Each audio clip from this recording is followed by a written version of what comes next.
पुण्यामध्ये कोंढवा परिसरामध्ये एका युवतीवरती अत्यंत घृणास्पद पद्धतीने हल्ला झालेला आहे. अजून आरोपी पकडला गेलेला नाही आहे. स्प्रेचा वापर केल्यामुळे ही महिला थोडी बेहोश झाली होती. त्यामुळे सगळी माहिती एकत्र करून FIR घ्यायला थोडासा वेळ लागला. दुसरं मेडिकल सर्टिफिकेटसुद्धा आल्यानंतर ताबडतोबच कारवाई तर इमिजिएट सुरू झालेली आहे. स्वतः CPनी कोंढवा पोलीस स्टेशनला भेट दिलेली आहे. मी जे निवेदन दिलं आहे त्याच्यात मी सुचवलेलं आहे की मी काही सोसायटीत पाहिलेलं आहे की तिथे 2 सिक्युरिटी ठेवलेले असतात. एक जण नोंद करणारा असतो आणि जो डिलिव्हरी बॉय किंवा असा व्यक्ती येतो तर त्याला बरोबर एक माणूस अकंपनी करतो की जेणेकरून तो योग्य ठिकाणी जातोय की नाही पाहिलं जातं. जरा वेळाने तो बाहेर गेलाय की नाही याची पण नोंद केली गेली पाहिजे. पण अशा वेळेला एक लोकांच्या विश्वासाचा गैरफायदा घ्यायचा हा प्रकार आहे. आणि विशेष बाब म्हणजे मला कळलेली की त्यांनी तिला परत धमक्या पण फोनवरती दिलेल्या आहेत आरोपींनी. पण मला असं वाटतं पुणे शहर पोलीस लवकरात लवकर आरोपीला पकडतील.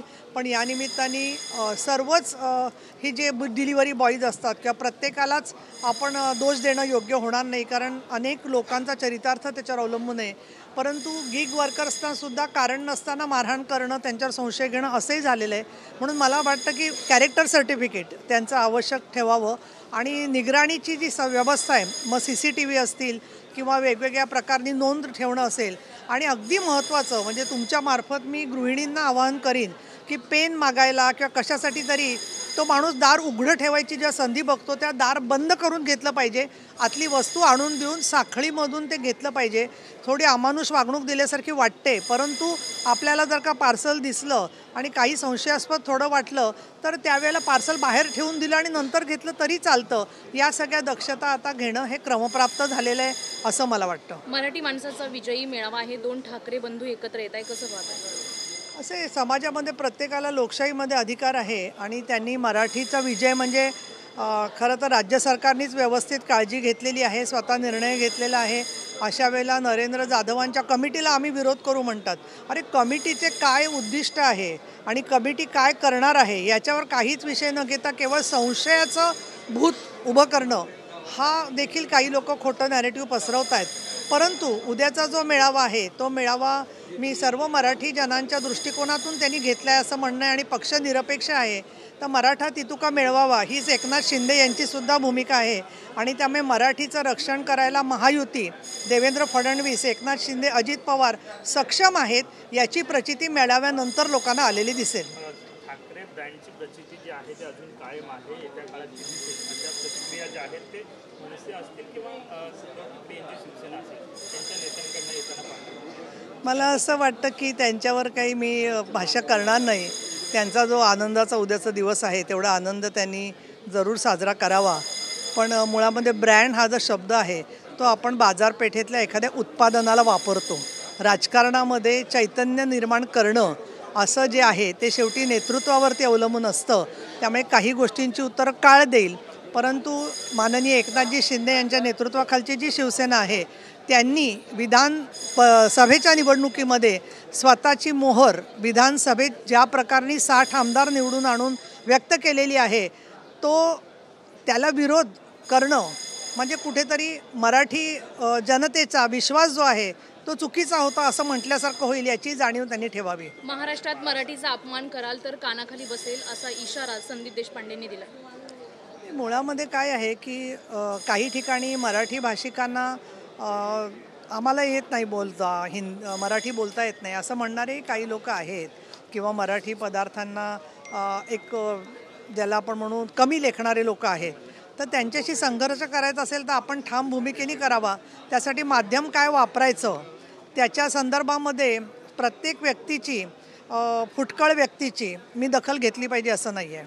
2 ठाकरेंचं एकत्रित येणं किती राजकीय परिणाम आणि कोणत्या पक्षावर होतील असं तुमचं एक ॲनालिसिस आहे? अजून ॲनालिसिस करायच्यासाठी मला असं वाटतं की मी गेले 4 वर्ष बघते सातत्याने की कुठलीही गोष्ट जी आहे ती साधारण 2 ते 3 महिने घडते आणि त्याच्यानंतर त्याच्यात बदल झालेला दिसतो. म्हणून आजच्या घडीला त्याच्यावर काही भाष्य करणं उचित होणार नाही.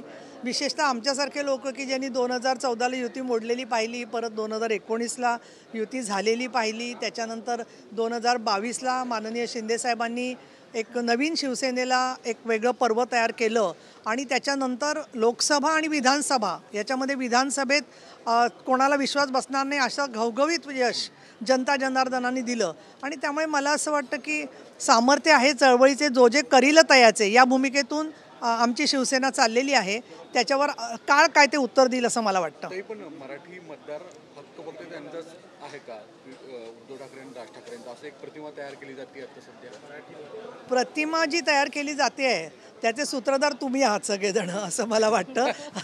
कारण सभागृहामध्ये काही इतरत्र जे मराठीबद्दल बोललं जातं, कालच आता आमच्या विधान परिषदेचं मोठं पुस्तक येतं आहे, तर 1964 सालीसुद्धा मराठीच्या वरती प्रचंड सुंदर चर्चा झालेली आहे आणि त्याची पातळी पाहिली तर आज मराठी म्हणजे ब्रँड, मराठी म्हणजे कुणाला तरी श्रीमुखात एवढ्यापुरती मराठी आक्रमक असली तरीसुद्धा ती खूप संस्कृती आणि आपली भाषा भूषा जीवन याच्याशी संबंधित एक फार मोठं भूमिका आहे आणि मराठीनी संपूर्ण देशासाठी भूमिका बजावलेली आहे, देशाचं नेतृत्व केलेलं आहे. त्यामुळे मराठी भाषेला संकुचित करू नये असं मला वाटतं. बीडमधली जी घटना घडली होती त्याच्या संदर्भात तुम्ही काही सूचना आदेश दिलेले आहेत.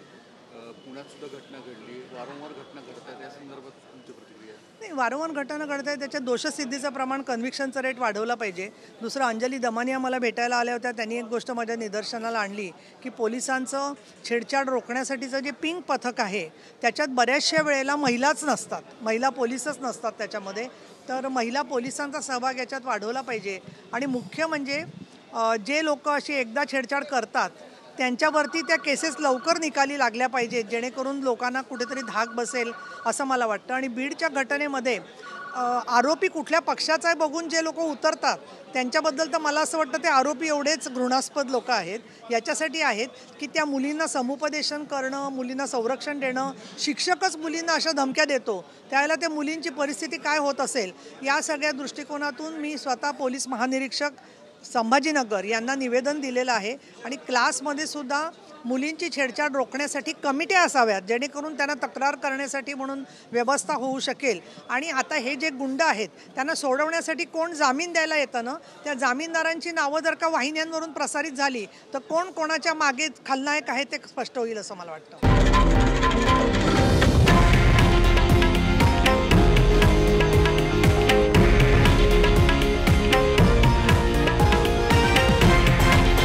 हे आहे देशातील नंबर 1 न्यूज नेटवर्क आणि आपण पाहत आहात TV9 मराठी, एकमेव.